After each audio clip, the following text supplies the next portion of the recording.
Çok iğne batıran jurnalist. Çok iğnesi var bunun. Ama çok da maharetli.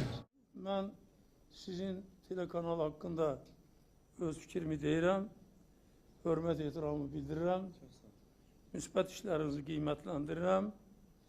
Amma məsləhət görürəm ki, nöqsanlarınızı da aradan qaldırın. Bəzən bu jurnalistlərə belə gəlir ki, pullar nöqsansızdır. Onda mənim yadıma məktubat düşür. Məktubat oturubdur, bilirsiniz də. Deyir ki, mənim eybim nədir? Fikirləşir. Deyir, mənim eybim eybsizlikdir.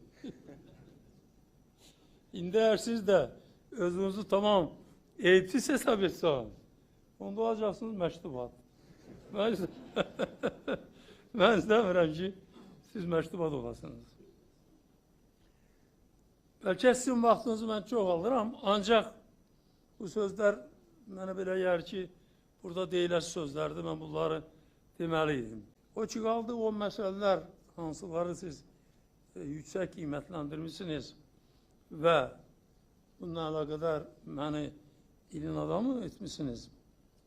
Burada da siz məsələləri düzgün tutmuşsunuz. Yəni, bundan mən onu görürəm ki, siz məsələlərin hansının nə qədər Azərbaycana, hansı səviyyədə faydalı olduğunu müəyyən etmək qabiliyyətinə maliksiniz. Həqiqətən o siz indi qeyd etdiyiniz məsələlər Azərbaycan üçün çox əhəmiyyətli məsələlərdirlər. Qalan məsələlər haqqında da vaxtınızı almaq istəmirəm. Bir də deyirəm ki, siz görsənir ki, o məsələlərin ümumi milli əhəmiyyətə malik olmasını düzgün tuta bilirsiniz və burada da düzgün tutmuşsunuz. Burada obyektiv olmuşsunuz. Bəzi hallarda obyektiv olmuşsunuz, amma burada obyektiv olmuşsunuz. Sizin obyektivliyinə görə də mən bəlkə indi burada bir mükafatım olsaydı, mən sizə bir mükafat verərdim.